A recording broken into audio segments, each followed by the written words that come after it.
Bagian pertama, di sini kita akan menjelaskan tentang kondisi awal Indonesia merdeka. Secara politis, keadaan Indonesia pada awal kemerdekaan belum begitu mapan. Ketegangan, kekacauan, dan berbagai insiden masih terus terjadi. Hal ini tidak lain karena masih ada kekuatan asing yang tidak rela kalau Indonesia merdeka. Sebagai contoh, rakyat Indonesia masih harus bentrok dengan sisa-sisa kekuatan Jepang. Jepang beralasan bahwa ia diminta oleh sekutu agar tetap menjaga Indonesia dalam keadaan status quo. Di samping menghadapi kekuatan Jepang, bangsa Indonesia harus berhadapan dengan tentara Inggris atas nama sekutu dan juga Nika atau Belanda yang berhasil datang kembali ke Indonesia dengan membonceng sekutu. Setelah peneliti menemukan topik atau definisi yang dibahas, maka bagian selanjutnya yang kita bahas ialah tahap-tahap dalam kondisi awal Indonesia merdeka. Tahap-tahap kondisi awal Indonesia merdeka ini mencakup dua bagian. Yang pertama, tantangan awal kemerdekaan. Yang kedua, kedatangan sekutu dan Belanda.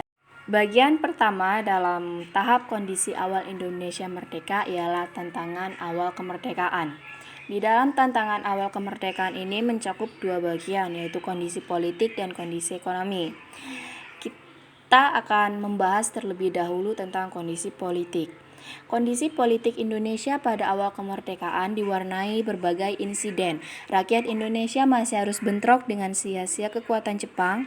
Jepang beralasan bahwa ia diminta oleh sekutu agar tetap menjaga Indonesia dalam keadaan status quo.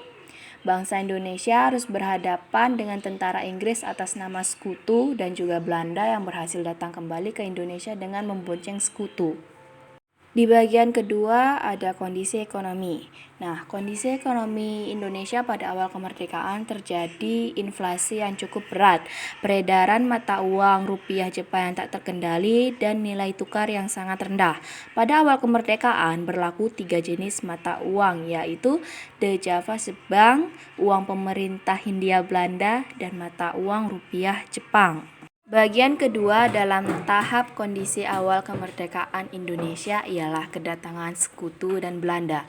Tahap kedua yang harus dijelaskan ialah kedatangan sekutu dan Belanda. Di bagian ini Jepang menyerah kepada sekutu tanpa syarat tanggal 14 Agustus 1945. Indonesia saat itu masih dalam masa vacuum of power atau kekosongan pemerintah. Sekutu masuk ke Indonesia diboncengi Nika. Mereka masuk melalui beberapa pintu wilayah Indonesia seperti Jakarta, Semarang, dan Surabaya. Sekutu merasa berhak memiliki hak atas kekuasaan Jepang di berbagai wilayah. Perundingan Belanda dengan Inggris di London yang menghasilkan Civil Affairs Agreement isinya ialah tentang peraturan penyerahan kembali Indonesia dari pihak Inggris kepada Belanda. Louis Mountbatten membentuk pasukan komando khusus yang disebut AFNI yang merupakan singkatan dari Allied Force Netherlands East Indies di bawah pimpinan Letnan Jenderal Sir Philip Christian. Adapun tugas dari AFNI ini ialah membebaskan para tawanan perang dan internian sekutu, melucuti mengumpulkan orang-orang Jepang untuk dipulangkan ke negerinya. Hal ini menimbulkan kecurigaan dari rakyat Indonesia terhadap sekutu dan bersikap anti Belanda.